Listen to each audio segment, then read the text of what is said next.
चलिए, समांतर श्रेणी खत्म हो चुका था। आज हम लोग पढ़ेंगे गुणोत्तर श्रेणी। ध्यान दीजिएगा, गुणोत्तर श्रेणी में होता क्या है।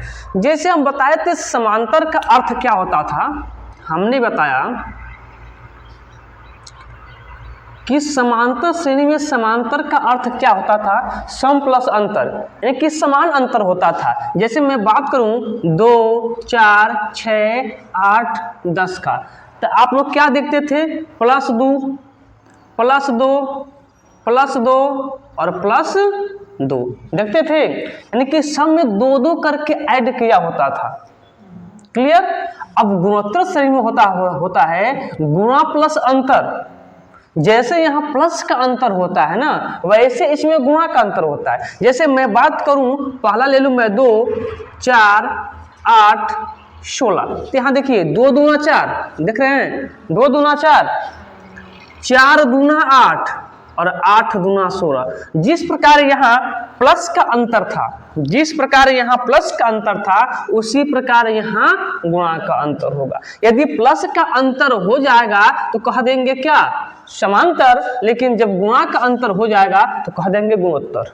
क्लियर, बोलिए क्लियर, कोई डाउट है ना। जब गुणा का अंतर आएगा तो क्या कह देंगे, गुणोत्तर। और जब प्लस का अंतर आएगा तो क्या कह देंगे, समांतर। क्लियर। चलिए, अब देखिए, जिस प्रकार हम इसमें देखते थे कि 2 का अंतर है, तो इसका नाम क्या देते थे हम, डी। जितने का अंतर होता था उसे कहते थे डी, डिफरेंट। हिंदी में कहते थे सर्वांतर, कहते थे ना। तो यहाँ सर्वांतर कितने का हो जाएगा, उसी प्रकार यहाँ देखने की 2 का क्या है, मल्टीप्लाई है। तो इसे क्या कहेंगे, इसे इंग्लिश में कहते हैं कॉमन रेशियो, और शॉर्ट में कहते हैं इसको आर। क्या कहते हैं, आर। हिंदी में कहते हैं क्या, सार्वनुपात। क्या कहते हैं, यहाँ सर्वानुपात कितने का है और यहाँ भी कितने का है, 2 का है। यहाँ निकालने का नियम क्या था, यहाँ निकालने का नियम था कि T2 माइनस T1, यानी कि अगले वाले में से पिछले वाला घटा दीजिए, अगले वाले में से पिछले वाला घटा दीजिए, अगले वाले में से पिछले वाला घटा दीजिए। यानी कि 4 में से या तो आप 2 घटा लीजिए, या 6 में से 4 घटा लीजिए, या 8 में से 6 घटा लीजिए, या फिर 10 में से 8 घटा लीजिए। वो क्या कहलाएगा, सर्वांतर कहलाएगा।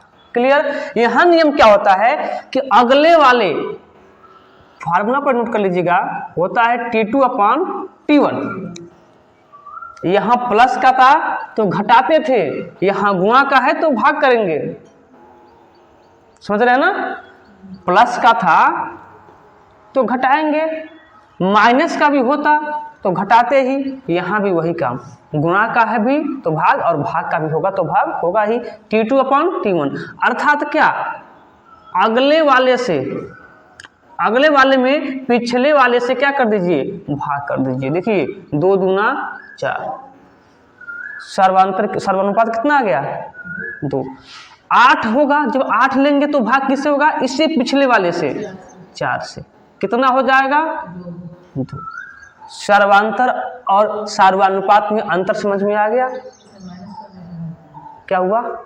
हाँ, हम माइनस प्लस आगे वही क्वेश्चन जब होगा तो बताएंगे वहां पे। हाँ, क्या करेंगे, समांतर में मतलब माइनस करके निकालेंगे इसमें। हाँ, इसमें भाग देके निकालेंगे, इसमें T2 माइनस T1 और इसमें T2 अपॉन T1। ठीक है, अब सुनिएगा ध्यान से, यहाँ तक बात क्लियर है। अब इसके बाद से क्या बता दें, आप लोगों को सर्वांतर निकालना बता ही दिए।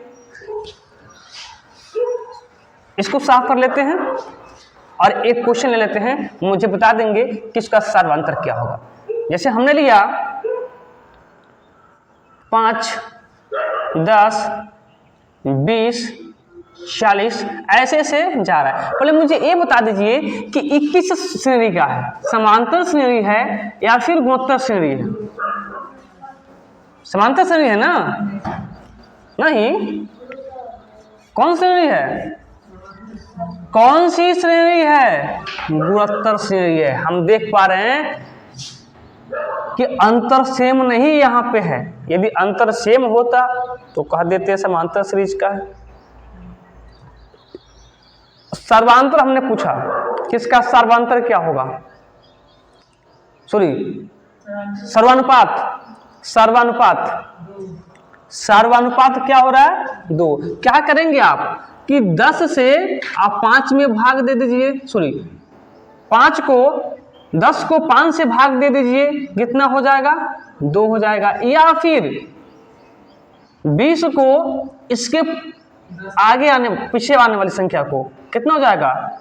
2 हो जाएगा। क्लियर? ऐसे ही यदि आप 40 को इसके पहले क्या आया है? 20 आया है, उसे भाग दे दीजिए 2। हर कंडीशन में सर्वानुपात क्या है? 2 ही है। क्लियर ना? अब चलिएगा, अब मुझे बताइएगा, एक और मैं क्वेश्चन लेता हूं, उसका सर्वानुपात आप लोग मुझे बताएंगे। जैसे मान लीजिए हमने लिया 32, 16, 8, 4, ऐसे ऐसे कहीं तक गया है। बता दीजिए इसका सर्वानुपात क्या होगा? दिए गए प्रश्न का सर्वानुपात क्या होगा? दिए गए प्रश्न का सर्वानुपात क्या होगा? क्या करेंगे आप लोग? आपको क्या बताया गया है? T2/T1। T2 कितना है? अब 16 में किससे भाग होगा? 32 में भाग होगा। 16 में किससे भाग होगा? 32 से। 16 कम 16, 16 दूना 32। सर्वानुपात कितना आ गया? 1/2। बड़ा देख के आप लोग ऊपर नहीं करेंगे, T2/T1 याद रखेंगे, नहीं तो आप कर देंगे क्या? इसको 32/16 कर देंगे और जो क्या हो जाएगा? गलत हो जाएगा। T2/T1 याद रखेंगे। मुझे बताइए, पहला टॉपिक क्लियर हुआ? सर्वानुपात ज्ञात करना क्लियर हुआ? यदि सर्वानुपात ज्ञात करना क्लियर होता है तो फिर अगले हेडिंग पे चलते हैं। सर्वानुपात क्लियर है ना? चलिए आगे चलते हैं। देखिए इसका 11वां पद पूछ रहा है और इसका 11वां पद ज्ञात करने के लिए मैं आपको एक फार्मूला में बता रहा हूं।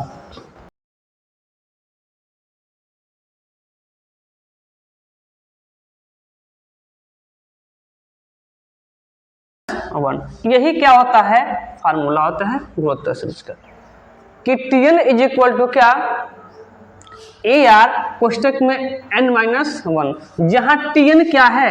Total number. Tn क्या है? Total number. A क्या है? पहला पद। A क्या है? पहला पद। R क्या है? सर्वानुपात। R क्या है? सर्वानुपात। और n क्या है? पदों की संख्या या नंबर की मैं बात कर सकता हूं। जैसे 11वां पद कौन सा नंबर चाहिए? जैसे यहाँ 11वां पद चाहिए ना, तो नंबर कौन कैंसिल हो जाएगा? 11 हो जाएगा। n का मान कितना? n क्या है? नंबर। n क्या है? Tn क्या है? Total number. A क्या है? पहला पद। R क्या है? सर्वानुपात। n क्या है? नंबर। आते हैं क्वेश्चन पे। देखिए यहां से मैं बात करूं कि मुझे बता दीजिए कि A क्या है, तो जो पहला पद है वही क्या है? A है। हम यहां से बात करें कि आप लोग मुझे R बता दीजिए, तो R क्या है? Multiply by 2 multiply by 2 multiply by 2 हो रहा है। तो R का मान कितना हो गया? 2। N कितना हो गया? फार्मूला लगा दीजिए। Tn बराबर A कोष्टक में Tn बराबर A R पर घात कितना? n-1। क्लियर? ध्यान दीजिए। n का मान कितना? 11। A का मान कितना? 2 ना। A का मान 2। R का मान कितना? 2। n का मान कितना, तो 11 माइनस, यानी कि क्या हो जाएगा, T11 बराबर 2 गुणे 2 पर कितना, 10 घात। 2 पर 10 घात का मतलब क्या होता है, 2 पे 10 घात का मतलब क्या होगा, 1024। अब मल्टीप्लाई कर दीजिए, कितना आ जाएगा, 2048। यही इसका क्या हो जाएगा, 11वां पद हो जाएगा। बोलिए क्लियर है, क्लियर है। चलिए आगे चलते हैं। देखिए अगला प्रश्न है, कह रहा है कि 1, 2, 4, 8, 16 में 23वां पद ज्ञात कीजिए। ए का मान कितना है यहाँ पे बताइए मुझे, ए का मान 1, आर का मान सार्वनुपात कितना है बता दीजिएगा मुझे, 2 है, 2 है। फार्मूला क्या होता है कि Tn बराबर ए आर पर पावर कितना, n-1। ए का मान, n का मान कितना है 23, तो T23 बराबर ए का मान कितना 1, आर का मान कितना 2, 2 पे घात कितना n-1, तो n का मान 23 है, 23 में से 1 निकल जाएगा, कितना हो जाएगा 22, अर्थात T23 बराबर कितना, 2 का गुणा 1 में तो 2 ही होगा, 2 पे कितना 22, यही आपका क्या हो जाएगा, आंसर हो जाएगा। क्लियर। चलिए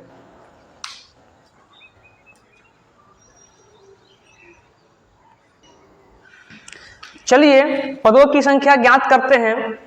एक हम सीरीज लिखते हैं, जैसे मान लीजिए 2 है, 4 है, 8 है, 16, और एक गया है कहाँ तक, मान लीजिए गया है 2048 तक में पदों की संख्या ज्ञात कीजिए। देखिए सर्वप्रथम फार्मूला जो इसके लिए लगेगा वही लगेगा, Tn बराबर ए कोष्टक में, सॉरी Tn बराबर ए आर कोष्टक में घात कितना है n-1। ध्यान दीजिए पहला पद कितना हो जाएगा यहाँ पे ए, सार्वनुपात कितने का हो जाएगा, हम देख पा रहे हैं 2 का हो जाएगा। क्लियर। लगाइए फार्मूला, Tn बराबर ए आर कोष्टक में n-1 घात। जो Tn है, अब यहाँ Tn की वैल्यू दिया है आपका कितना 2048, तो Tn के स्थान पर रख दीजिए कितना 2048। ए का मान भी दिया है कितना 2 मल्टीप्लाई बाई, आर का मान दिया जी, दिया है, आर का मान 2 दिया है, और इस पे घात कितना है n-1। ध्यान दीजिए क्या इस 2 से 2048 कट जाएगा, कितने बार में 1024 बार में, इज इक्वल टू कितना 2 पर n-1। इसको 2 का कितना घात लिख सकते हैं, 2 का 10 घात लिख सकते हैं। इसको 1024 को 2 का 10 घात लिख सकते हैं, बराबर यहाँ तो है, ये है क्या 2 पे n-1। आधार बराबर है तो हम घातों की क्या कर लेंगे, तुलना यानी कि आधार बराबर है तो घात भी क्या होगा, बराबर ही होगा। तो n-1 बराबर हो जाएगा किसके, 10 के, अर्थात n बराबर a उधर जाएगा तो 10 प्लस 1 अर्थात n बराबर कितना हो जाएगा 11 हो जाएगा। क्लियर। एक प्रश्न और ले लेते हैं ताकि आप लोगों को बेहतर समझ में आ जाए। देखिए अगला प्रश्न में मुझे बता दीजिए कि a कितना इसमें है, a कितना है इसमें, r कितना है। फार्मूला क्या होता है, Tn बराबर ए आर पे घात कितना, n माइनस 1। देखिए Tn के वैल्यू हमको मिला है, Tn का मान मुझे पता है कितना, 1280 इज इक्वल टू ए का मान मुझे पता है 5 है, आर का मान मुझे पता है 2 है, और इस पे घात कितना n माइनस 1। 5 से काट लीजिए पहले, तो 5 दूना 10, 5 पचे 25, 5 छके 30 बराबर कितना 2 पे n माइनस 1। आप देख लीजिए ना, यहाँ हमको आधार बराबर करना है। क्या बराबर करना है, आधार बराबर करना है। तो आप देख लीजिए यहाँ 2 है, तो यहाँ देख लीजिए कि 256 को 2 का कितना घात लिख सकते हैं, 256 को 2 का कितना घात ले सकते हैं, तो घात लिख सकते हैं 8। 2 दूना 4, 4 दूना 8, 8 दूना 16, 16 दूना 32, 32 दूना 64, 64 दूना 128 और 128 दूना 256, कितना 2 पे 8 का बराबर कितना 2 पे n माइनस 1। जब आधार बराबर तो घात भी बराबर, तो n माइनस 1 किसके बराबर, 8 के बराबर। इधर माइनस है, उधर जाएगा तो क्या हो जाएगा, प्लस हो जाएगा, इसीलिए नंबर कितने हो जाएंगे इसमें, 9 हो जाएंगे। क्लियर। चलिए अब योगफल ज्ञात कर लेते हैं। देखिए योग के 3 फार्मूले होते हैं। योग के कितने फार्मूले होते हैं, योग के 3 फार्मूले होते हैं। पहला फार्मूला होता है एक कोष्टक में r पर n घात -1 बटा r माइनस 1। दूसरा होता है कि Sn बराबर एक कोष्टक में 1 माइनस r पर n घात बटा r माइनस 1। अगला होता है ये जब अनंत तक पूछेगा ना, इन्फिनिटी अनंत तक पूछेगा, तब लगेगा फार्मूला क्या, a बटा 1 माइनस r। अब इसमें कब ए फार्मूला लगेगा और कब ए फार्मूला लगेगा, इसके बारे में जानते हैं, ध्यान दीजिएगा। जब कभी भी r का मान 1 से ज्यादा होगा, हमें मान प्लस में चाहिए, जब कभी भी r का मान 1 से ज्यादा होगा तो ए फार्मूला लगेगा। r का मान जब ज्यादा होगा किससे, 1 से, तो ए फार्मूला लगेगा। यहां पे जब कभी भी r का मान क्या होगा, 1 से कम होगा तो फिर ये फार्मूला लगेगा। r का मान जब 1 से कम होगा, ध्यान से सुनिएगा, क्योंकि यहाँ पे 1 हो जाएगा तो 0 हो जाएगा, यहाँ पर r का मान 1 हो जाएगा तो 0 हो जाएगा, r का मान 2 हो जाएगा तो माइनस में आ जाएगा। जब कभी भी यहाँ पे आपको r का मान 1 से कम दिखे, क्या लगा देंगे आप, 1 माइनस r। जब कभी भी आपको r का मान 1 से ज्यादा दिखे, क्या लगा देंगे आप,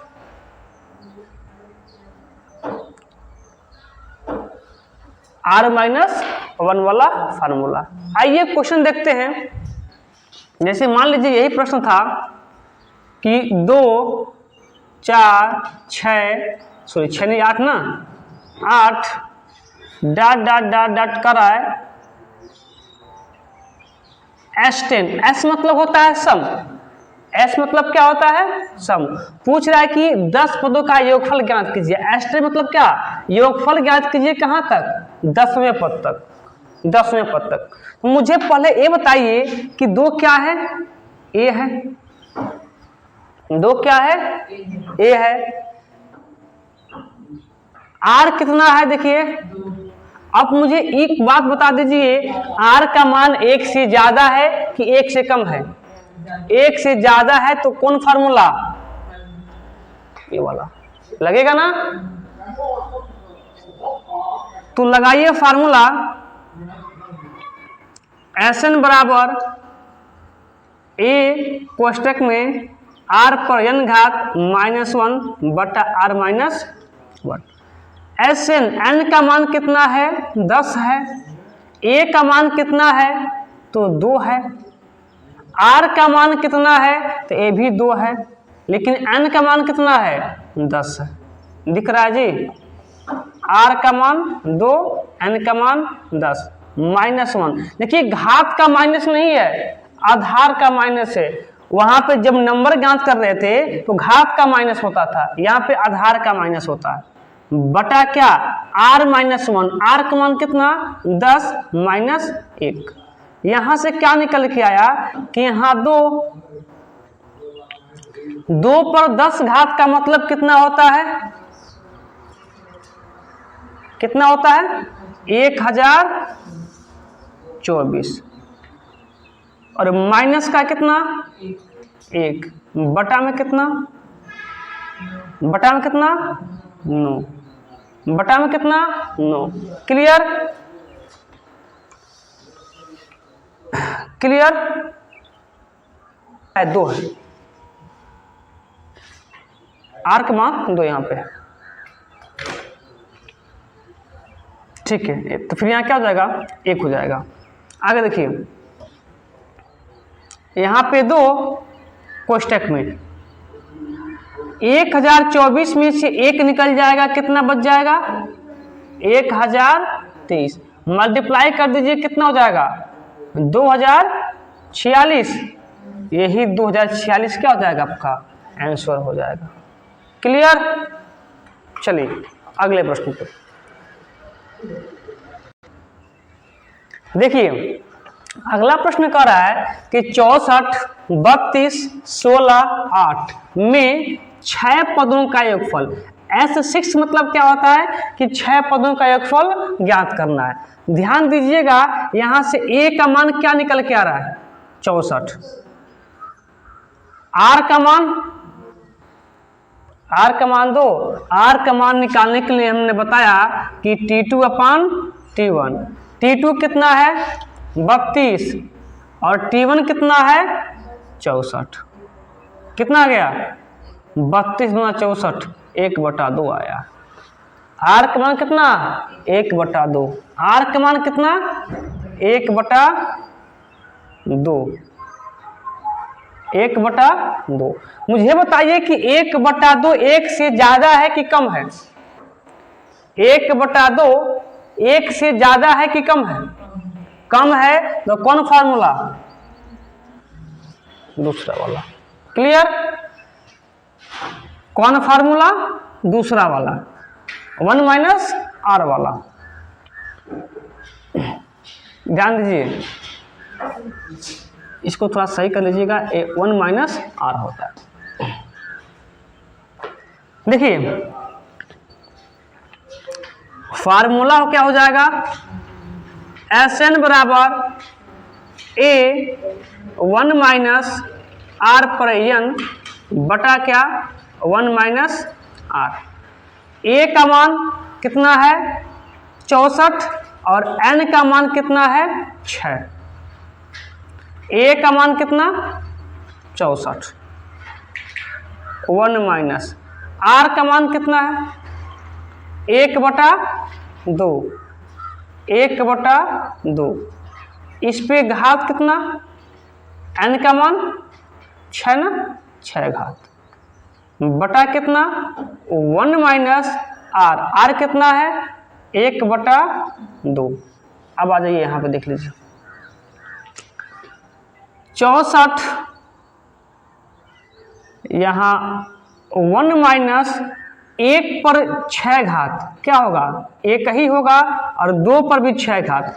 2 पर 6 घात का मान कितना होता है 64, 64 बटा कितना, 1 में से 1/2 जाएगा तो क्या बचेगा 1/2 ही बचेगा। यहाँ देखिए 64 कोष्टक में 64 एकम 64, 64 में से 1 चला गया कितना 63, कोष्टक हटा देते हैं, कितना 63, 63 बटा कितना 64। और सबका बटा क्या है जी 1/2। इस 64 से 64 क्या हो जाएगा कट जाएगा, क्या बच जाएगा यहाँ से कि 63/1/2, 63 चला जाएगा ऊपर, सॉरी 2 चला जाएगा ऊपर, तो 63 गुना कितना होता है 126। यही आपका क्या हो जाएगा 6 पदों का योगफल आ जाएगा। क्लियर? क्लियर ना? चलिए